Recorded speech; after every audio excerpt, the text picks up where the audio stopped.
Today we're going to look at the chart for, if we were to look at my name is Michael Mastro and welcome to my YouTube channel. Uh, we're going to use transformational Vedic astrology, which is the sidereal Vedic astrology chart as opposed to the Western tropical chart. The Sidereal Zodiac is more accurate in that it's where the planets actually were when you were born, if you were to ask an astronomer. And we give a lot of preference to the rising sign as opposed to the sun sign and the moon sign, which change. The sun sign changes once a month, the moon sign changes every 2.5 days, and the rising sign changes every 2.5 hours. So if you look to the eastern horizon when John was born, you would see the constellation associated with Cancer rising at 5 degrees and 52 minutes. And if you look at any planets that are within 5 degrees of that rising sign, for example, a sun is at 6 degrees. They have a lot of, any planets that are within 5 degrees have a lot of impact. So in this case, it's just the sun. So we want to look and see where the Multrikona signs in this chart are, because those are the areas of the life that John Travolta came to work on. So Multrikona signs are 1, 4, 5, 6, 7, 9, and 11. So many planets rule 2 signs, but they are more closely connected with one sign than the other. For example, Venus rules Taurus and Libra, and Venus is all about relationships, and Venus, Libra is all about relationships, whereas Taurus is more about beauty and other things. So the Multrikona sign for Venus is Libra, or the 7th sign. So these numbers refer to the signs. So you have Mars for Aries is a Multrikona sign. You have Moon for Cancer is a Multrikona sign. You have Sun for Leo. And you have Mercury for Virgo. And you have Venus for Libra. And you have Jupiter for Sagittarius, and you have Saturn for Capricorn. So he came here to work on his career, very important to him. He came to work on his life purpose, his health. Moon, he came here to work on wealth and recognition and continuation of the marital bond, success through acting or performing arts. He came here to work on happiness through home life, and planes are very important to him. This is also transportation and homes, a lot of homes. He came here to work on his health. This is Sagittarius ruled by Jupiter. And then he came here to work on drama. So actors usually have a Multrikona sign in the 8th or the 12th house. And so the 8th house gives the ability to research roles and do really well at those. So this research into the deeper meaning of life through Scientology and through his acting roles. And this gives a lot of diversity in his acting roles with Mercury, Venus, and Sun in that 8th house. Then, yeah, we already talked about career. So those are the areas of the life that he came to work on. Each house represents a certain area of life. So let's talk about the functional nature of the planets. So most Vedic astrologers say that Sun, Mars, and Saturn are always malefic, but I came to recognize as a young astrologer that many of my clients were going through Saturn periods, but they were doing really well, and then they all of a sudden would go into a Venus or Jupiter period, which most Vedic astrologers say always bring good things, and they had a lot of hardships. So each sign has different uh, benefic and malefic planets. So wherever you see the Multrikona signs in the 6th, the 8th, or the 12th house, the Dusthana or challenging houses, the ruler of those signs becomes malefic. So here we have Sagittarius ruled by Jupiter. Jupiter becomes functional malefic. It's in the 6th house of delays, setbacks, health issues. And then you have Aquarius ruled by Saturn in the 8th house of death-like experiences, vulnerability. So Saturn becomes functional malefic, as well as Rahu and Ketu that are malefic for each sign. Now that does not mean that malefic signs planets will cause harm. It's only through aspect in the transit of the birth chart that they can cause some issues. So mostly in this chart, those malefic signs are not causing any harm. They're benign. So let's go through how the planets are operating. So Sun is at 6 degrees, which is close to the most effective point. So it is it's ruling this house of wealth and fame and continuation of the marital bond, and it's placed in the 8th house of vulnerability. So it says there could be vulnerability in the marriage, but it does give this deeper insights into the meaning of life and the ability to be a great actor to give wealth and recognition. And let's see here. Moon is at 17 degrees. It rules the house of life, purpose, and health, and image, or how people see you. And Moon gives him a very handsome physique, and he was actually a sex symbol, and gives the ability to have wealth and fame through public performing and singing. And his mother, Moon represents mother, and his mother gave him a lot of support because she was a drama coach. Mars is at 11 degrees. It is aspected by Venus. Let's see. Oh, excuse me. It aspects Venus. And it is rules the house of career. So it gives career through this 5th house, which is entertainment.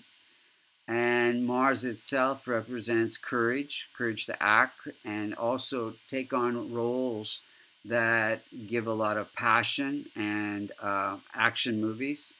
He has a lot of versatility in his acting roles. So Mars gives all of that. And then Mars is also the intellect. So this could be connected to his interest in solid Scientology, education through Scientology. This house has to do with children and investments. So investing in properties. Mars represents properties. He has a lot of houses. Mercury is at 22 degrees. It's placed in the 8th house, but it rules this house of success through performing arts, and again gives that ability to research the parts. And actually, he's very critical of, he won't take any particular movie that's put his way. He's very critical of which parts he takes. Very discriminating. Jupiter's at 23 degrees, and we said it's functional malefic. So it is in the house of income. Jupiter itself represents children, so it can give some health issues for his children. It delayed his education since he quit high school to become a full-time actor. And then also Jupiter has to do with health. So he, during a Jupiter period, he did some binge eating, overeating, and became overweight. So Jupiter's connected to that as well. Venus, remember we said, is aspected by Mars, and it is at 11 degrees, ruling the house of happiness through family and home life, also properties, and it also represents vehicles. So he's very much into flying, has several planes.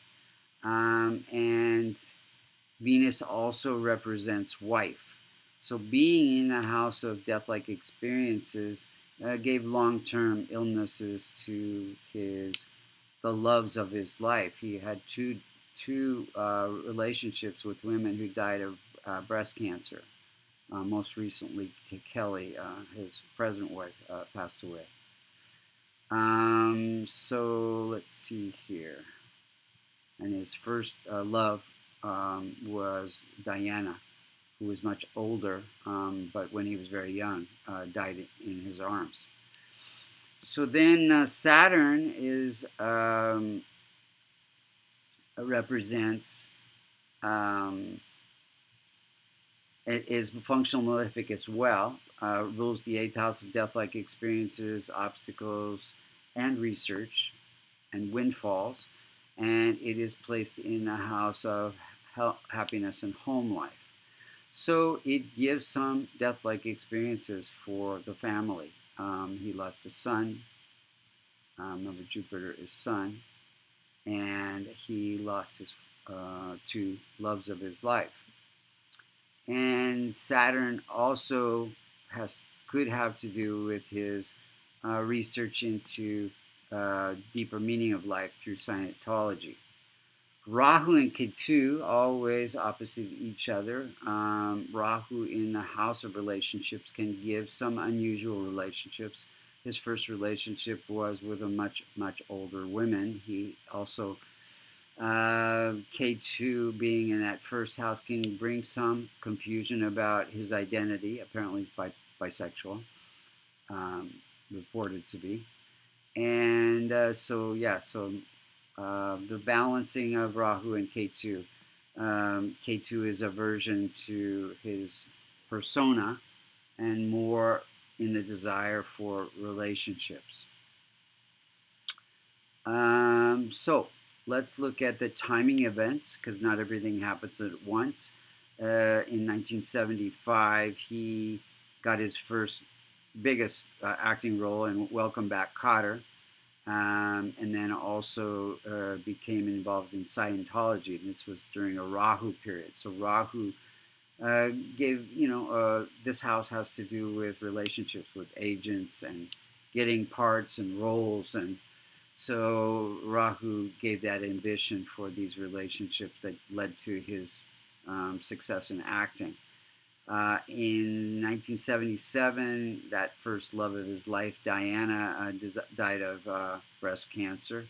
And that was during a Moon-Saturn period. Saturn is death-like experiences. Moon is placed in this house of family, so death-like experiences for family. Moon also can represent the wife. So that, and then let's look at his, then towards the end of the 70s and the 80s, he became very popular. Saturday Night Fever, Grease, during the Rahu period, so gave him a lot of ambition to be successful. In 99, he had that binge eating issue during a Rahu Ketu period where he wasn't doing much acting and he was kind of depressed, and so Rahu and Ketu can create this kind of I want, I don't want, and led to gaining a lot of weight. Also, Jupiter was involved in the transit to bring on that issue. His son died in I think of a seizure during sleep. during a Jupiter-Saturn period. Jupiter is children, Saturn is death-like experiences. July 12th, 2020, his wife Kelly died, breast cancer. That was during a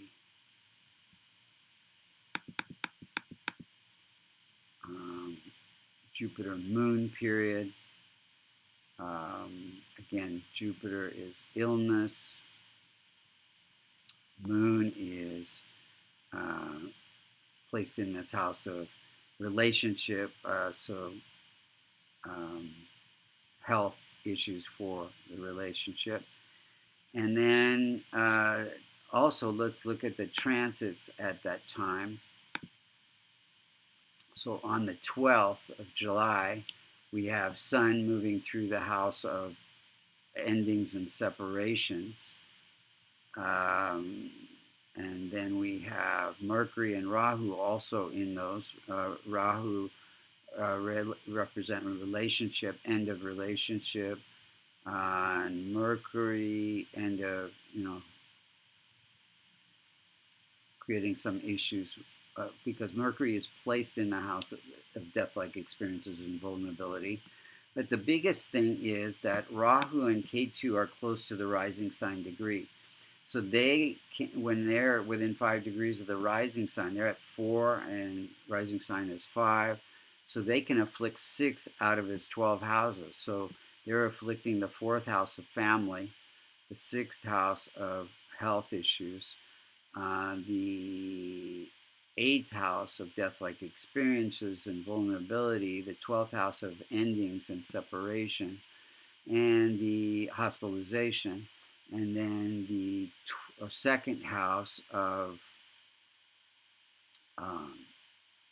the stability of the family.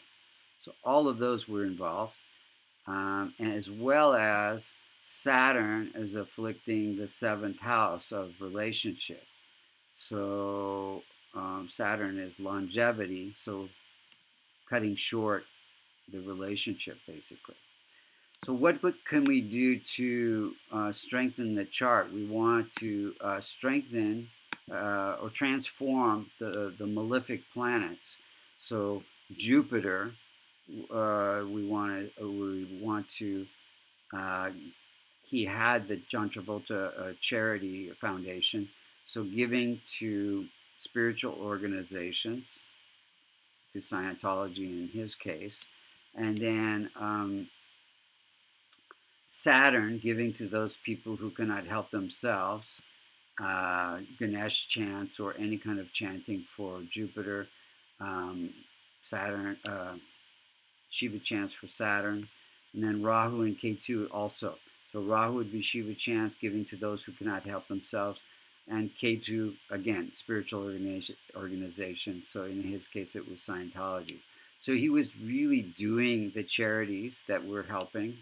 So they contributed to his success. Rahu, remember, it can either help you or bring you down. So in his case, it gave him a lot of ambition to succeed in his career, as well as these 3 planets here in that house of, researching your acting roles, creating a vulnerable persona that people really love your acting, basically.